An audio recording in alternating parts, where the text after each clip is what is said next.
గట్టిగా మాట్లాడితే పేద ప్రజలు వెనకేసుకొస్తే పదవి నుండి మనల్ని తొలగించే కార్యక్రమాలు ఏర్పాటు చేస్తున్నారు. అందుకే ప్రభుత్వాలు పడిపోతున్నాయి, మరో ప్రభుత్వం నిలబడుతుంది. వచ్చే ముందు ఎన్నెన్నో మాటలు చెబుతున్నాయి ఈ పార్టీలు, వచ్చిన తర్వాత కనబడకుండా కిమ్మనకుండా ఊరుకుండిపోతున్నాయి ఈ పార్టీలు. ఎందుకో తెలుసా? కనీసం వాళ్ళకున్న ఈ కుర్చీనైనా జాగ్రత్త పెట్టుకుందామని. ప్రపంచాన్ని జయించాలనుకునే హిట్లరు ఒక నియంతగా మారిపోయి ప్రతి రాత్రి ప్రపంచ పటం మీద నిద్రపోతూ ప్రపంచాన్ని నేను ఎప్పటికైనా జయించాలనుకొని రష్యా దేశం మీదకి దండయాత్రకు వెళితే ఆ మంచు తుఫాన్లకు తట్టుకోలేక జర్మన్ సైనికులందరూ వెనుదిరిగిపోతే బెంగతో అవమానంతో ఏం చేయాలో తెలియక వాడి తుపాకీతో వాడి కణతలో కాల్చుకొని చచ్చిపోయాడండి హిట్లర్. ఏమి సాధించాడండి ప్రపంచంలో?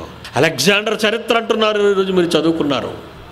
ప్రపంచాన్ని జయించాలని బయలుదేరాడండి గుర్రం మీద, యవ్వనస్తుడండి. అంత చరిత్ర కలిగిన అలెగ్జాండర్ ది గ్రేట్ చక్రవర్తి ఒక చిన్న జ్వరంతో చచ్చిపోయాడండి. ఎవరికి ఉందండి చరిత్ర? వీళ్ళు చేయగలరా? సమాజం చెయ్యలేరు. ఎవరు చేయగలరో తెలుసా? క్రైస్తవ సోదర సోదరీమణులారా, నీకున్న కష్టాన్ని నీ చుట్టూ ఉన్న వారికి అవసరమని నీవు అనుకుంటే, నీలాగే భారతీయులందరూ అనుకుంటే, అసలు భారతదేశంలో పేదవాడు ఎక్కడుంటాడు? భారతదేశంలో కూడు గుడ్డలేని వాడు ఎక్కడుంటాడు? మీరే చెప్పండి.